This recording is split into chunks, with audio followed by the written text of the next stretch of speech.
أعوذ بالله من الشيطان الرجيم. بسم الله الرحمن الرحيم. إن الله عالم غيب السماوات والأرض إنه عليم بذات الصدور.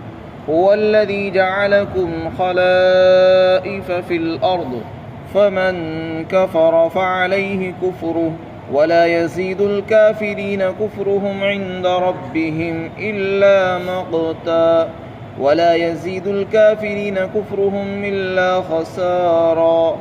قل أرأيتم شركاءكم الذين تدعون من دون الله أروني ماذا خلقوا من الأرض أم لهم شرك في السماوات أم آتيناهم كتابا فهم على بينة منه بل إن يعد الظالمون بعضهم بعضا إلا غرورا.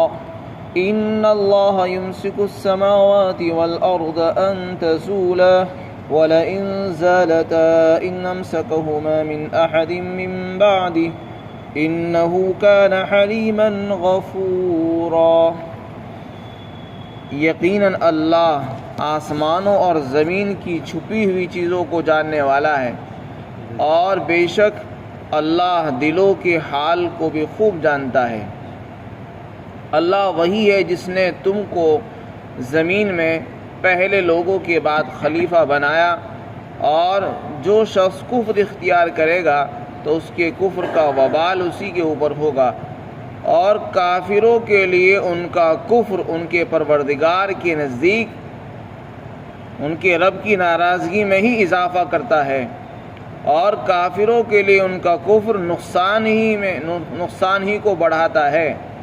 اے پیغمبر صلی اللہ علیہ وسلم، آپ کہہ دیجئے کہ مجھے بتاؤ تو صحیح اپنے ان شرکاء کے بارے میں، ان خداؤں کے بارے میں جن کو تم اللہ کے سوا پکارتے ہو، مجھے دکھاؤ انہوں نے کیا پیدا کیا، زمین میں سے کیا پیدا کیا ہے، یا زمین کے کس ٹکڑے کو پیدا کیا، یا آسمانوں کے اندر اور آسمانوں کی تخلیق میں ان کا کوئی ساجھا ہے، یا ہم نے ان کو کوئی کتاب دی ہے جس کی بنیاد پر وہ اس کی طرف سے کسی دلیل پر قائم ہے۔ ایسا کچھ بھی نہیں ہے، بلکہ بات یہ ہے کہ ظالم لوگ یعنی کافر ایک دوسرے کو سوائے دھوکے کے اور کسی چیز کی یقین دہانی نہیں کراتے۔ یقیناً اللہ آسمانوں کو اور زمین کو روکے ہوئے ہے گرنے سے، اور اگر یہ گر جائیں تو اللہ کے بعد کوئی انہیں روکنے والا نہیں ہے۔ یقیناً اللہ بہت بردبار ہے اور بڑا بخشنے والا ہے۔ اللہ تعالیٰ نے اپنے علم اور قدرت کو بیان فرمایا، اور پھر انسانوں کے متعلق فرمایا کہ ہم نے انسانوں کو خلیفہ بنایا۔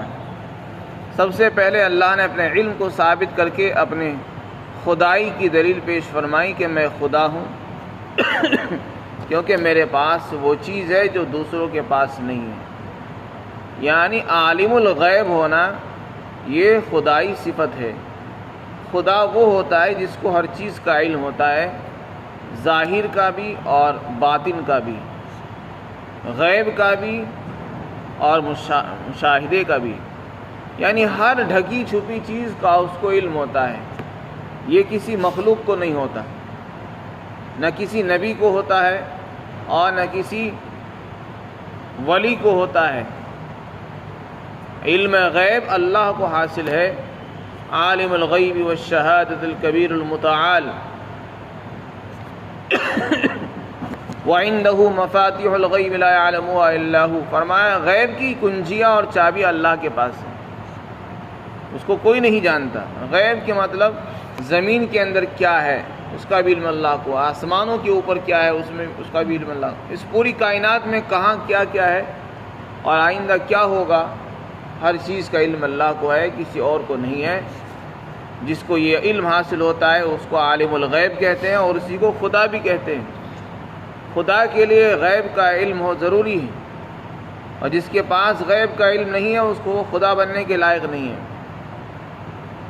فرمایا میرے پاس آسمانوں کا بھی علم ہے اور زمین کا بھی علم ہے، اور زمین اور آسمان میں جتنی بھی چیزیں چھپی ہوئی ہیں پردہ غیب کے اندر ہیں، جہاں تک انسان بھی نہیں پہنچ سکتا، انسانوں کی تحقیقات بھی وہاں تھک جاتی ہیں، رک جاتی ہیں، وہاں اس سے آگے کا بھی اللہ کو علم ہے۔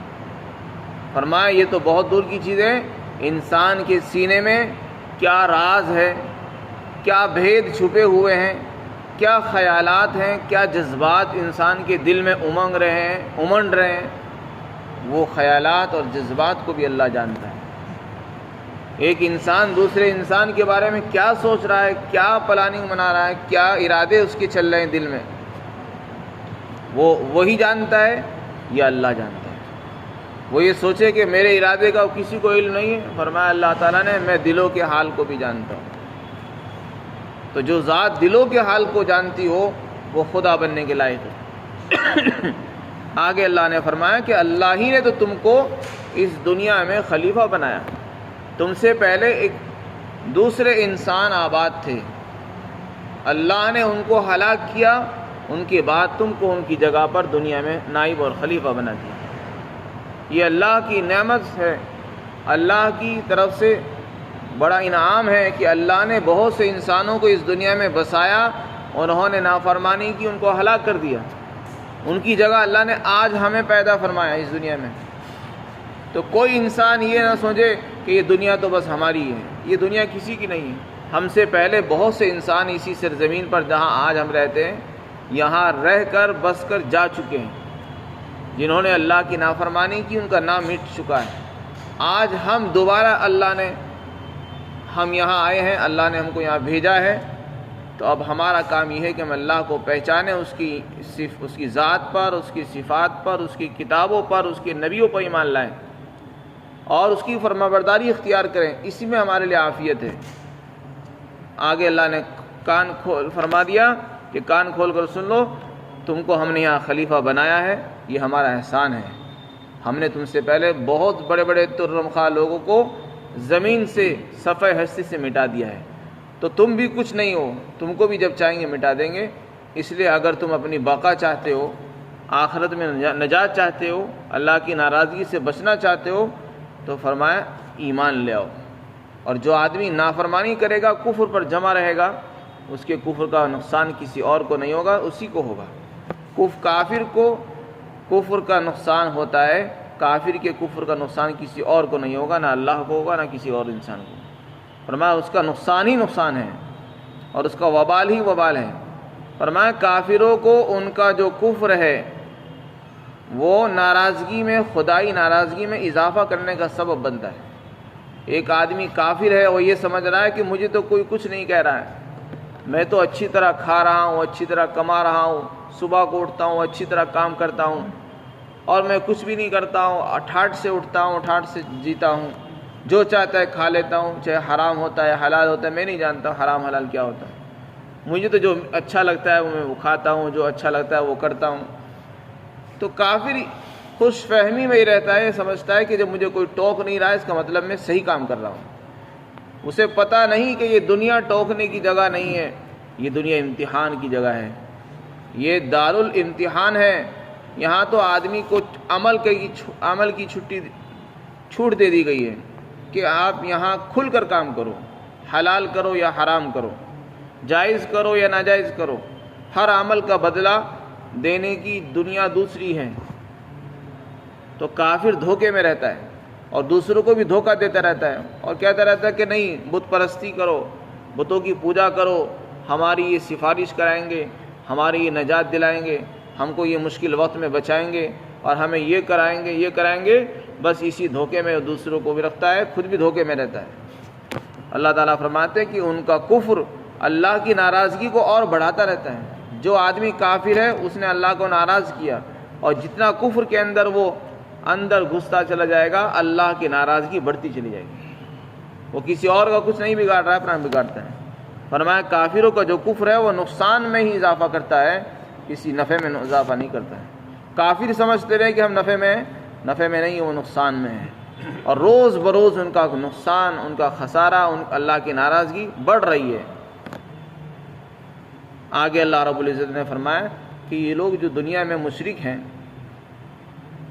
ان کے پاس کیا دلیل ہے شرک اور کفر کی؟ ہر انسان کے پاس اپنی ایک دلیل ہوتی ہے، یا تو عقل کی دلیل ہو یا نقل کی دلیل ہو۔ ان کے پاس کون سی دلیل ہے؟ انہوں نے کس بنیاد پر پتھروں کو پوجا ہے؟ انہوں نے کس بنیاد پر قبر والوں کو خدا بنایا ہے؟ انہوں نے کس بنیاد پر نبیوں کو خدا کا شریک قرار دیا ہے؟ کیا دلیل ہے ان کے پاس؟ نہ تو عقل کے اعتبار سے کوئی دلیل ہے، عقل بھی اس بات کو تسلیم نہیں کرتی۔ عقل تو یہ کہتی ہے کہ جس ذات نے پیدا کیا ہے، جس ذات نے ہمیں بنایا ہے، جو ذات ہمیں پال رہی ہے، جو ہمیں رزق دے رہی ہے، جو ہمارے سارے کام کر رہی ہے، ساری ضرورتیں جو ذات پوری کر رہی ہے، عبادت کا حق بھی اسی کا حق بیٹھتا ہے۔ بھلا جس کو اللہ نے بنایا ہو، جو اپنے کرنے دھرنے میں دوسروں کا محتاج، وہ ہمارے خدا بننے کے لائق کیسے ہو سکتا ہے؟ ایک پتھر ہے، اس کو اٹھاؤ، وہ خود اپنے آپ ادھر ادھر نہیں سرک سکتا، اس کو اٹھا کر بھی ہم ہی رکھتے ہیں، اس کو صاف بھی ہم ہی کرتے ہیں، بھلا وہ خدا کیسے بن جائے گا؟ عقل بھی اس بات کو تسلیم نہیں کرتی کہ ایک پتھر خدا ہو۔ جو اپنے نقصان کو دور نہیں کر سکتا، وہ آپ کے نقصان اور تکلیفوں کو، مصیبتوں کو کیسے دور کرے گا؟ اسی طرح شرک پر کوئی نقلی دلیل بھی نہیں ہے، یعنی اللہ نے کسی کتاب میں، کسی قرآن کی آیت میں، حدیث میں، یا کسی آسمانی کتاب میں یہ کہا ہو کہ شرک کرنا جائز ہے، ایسی کوئی دلیل نہیں ہے، کوئی ثبوت نہیں ہے، نہ کوئی دنیا میں کوئی ایسی کتاب پائی جاتی ہے جو آسمان سے اتری ہو اور شرک پر دلالت کرتی ہو۔ اللہ تعالیٰ فرماتے کہ ان کے پاس کوئی دلیل نہیں ہے۔ تو ان سے کہو مجھے دکھاؤ تو صحیح، جب تم نے ان کو خدا مانا ہے تو کچھ سمجھ کر تو مانا ہے، یہ بتاؤ کہ انہوں نے خدا تو اس کو کہتے ہیں جو خالق ہوتا ہے، انہوں نے کیا بنایا؟ ایک تو چیز دکھاؤ، انہوں نے فلاں چیز بنائی ہے۔ زمین کا کون سا حصہ پیدا کیا؟ یا آسمانوں کو جب بنایا جا رہا تھا کہ آسمانوں کی پیدائش میں ان کی بھی کچھ شرکت اور ساجھا تھا؟ فرمایا کچھ نہیں، نہ ان کی شرکت ہے، نہ زمین کا کوئی ٹکڑا انہوں نے بنایا، نہ زمین کا کوئی سامان انہوں نے بنایا، نہ ان کے پاس اس کی کوئی دلیل ہے۔ تو پھر کیا چیز ہے؟ فرمایا یہ کچھ نہیں سوائے دھوکہ ہے، بلکہ کافر لوگ خود بھی دھوکے میں ہیں، دوسروں کو بھی دھوکے میں رکھتے ہیں، اور یہ یقین دلاتے رہتے ہیں، بھروسہ دلاتے رہتے ہیں کہ نہیں بس شرک کرتے رہو، مورتیوں کی پوجا کرتے رہو، اور بس ان کو راضی کرتے رہو، ورنہ یہ ناراض ہو جائیں گے، یہ سفارش نہیں کریں گے، اگر ان کی پوجا نہیں کرو گے تو یہ ناراض ہو جائیں گے، اور یہ مصیبت آ جائے گی، اور یہ آ جائے گی، اور یہ ہو جائے گا۔ اس طریقے سے ایک کافر دوسرے کافر کو، بڑے کافر چھوٹے کافروں کو ڈراتے رہتے ہیں اور اللہ سے دور کرتے ہیں۔ اللہ تعالیٰ فرماتے ہیں کہ یہ لوگ تو ایک دوسرے کو دھوکے کی یقین دہانی کراتے ہیں، اس کے علاوہ صحیح بات نہیں بتاتے ہیں۔ آگے اللہ نے اپنی قدرت بیان فرمائی کہ ان کی جو اعمال ہیں وہ اس قابل ہے کہ ان پر آسمان گر جائے، زمین اپنی جگہ سے ہل جائے، لیکن زمین اور آسمان کو اللہ نے روک رکھا ہے۔ اللہ اتنا حلیم ہے، بردبار ہے کہ اسی کی زمین ہے، اسی کا آسمان، اسی کی روزی، اسی کی بنائی ہوئی مخلوق، اسی کے بنائے ہوئے بندے، اور اسی کی زمین پر اسی کی نعمتیں کھا کر اس کی غداری کر رہے ہیں، نمک حرامی کر رہے ہیں، لیکن پھر بھی اللہ کا عذاب نہیں آ رہا۔ زمین نہیں پھٹ رہی ہے، آسمان نہیں پھٹا، یہ اللہ کا بہت بڑا حلم ہے، بردباری ہے کہ اللہ نے ان سب چیزوں کو برداشت کر رکھا ہے، اور ورنہ اگر وہ چاہے گا تو آسمان اپنی جگہ سے ٹوٹ کر گر جائے گا، زمین پھٹ جائے گی، اور یہ اپنی جگہ نہیں رہیں گے، تو پھر تم کیسے بچو گے؟ اللہ تعالیٰ فرماتے ہیں کہ اللہ ہی نے آسمان اور زمین کو گرنے سے روک رکھا ہے، ان کی اپنی جگہ سے ہلنے سے روک رکھا ہے۔ اگر یہ ہل جائیں دنیا تباہ ہو جائے، زمین اگر ہل جائے پوری تو پوری دنیا تباہ ہو جائے گی، آسمان ٹوٹ کر گر پڑے کوئی نہیں بچے گا۔ تو انسان کو سمجھنا چاہیے، سوچنا چاہیے کہ وہ ذات کتنی برداشت والی ہے کہ اسی کی زمین پر اسی کی نعمتیں کھا کر اسی کے خلاف غداری کی جا رہی ہے، اور اسی کی نعمتوں کی ناشکری ہو رہی ہو، اور پھر بھی وہ خاموش رہے، برداشت کرے۔ وہ کیسی حلیم ذات ہے، کیسی غفور وہ ہے، اور پھر وہ بھی کہہ رہی کہ نہیں ابھی بھی موقع ہے، موت سے پہلے معافی مانگ لو، توبہ کر لو، استغفار کر لو، اپنے گناہوں سے کو چھوڑ دو۔ پھر بھی وہ کہتی ہے کہ نہیں معاف کرو، انبیاء کو بھیج رہی ہے، کتابیں اتاری جا رہی ہیں، علماء کو بھیجا جا رہا ہے، نبی کے نائبین بھیجے گئے، اللہ نے عقل سلیم دی، دنیا میں اللہ نے بہت سی مثالیں، بہت سے دلائل اور قرائن اللہ نے واضح فرما دیے تاکہ ہم لوگ سمجھ جائیں۔ ہماری تنبیہ کے لیے، ہماری اصلاح کے لیے اللہ نے ہر ممکن کوشش کی۔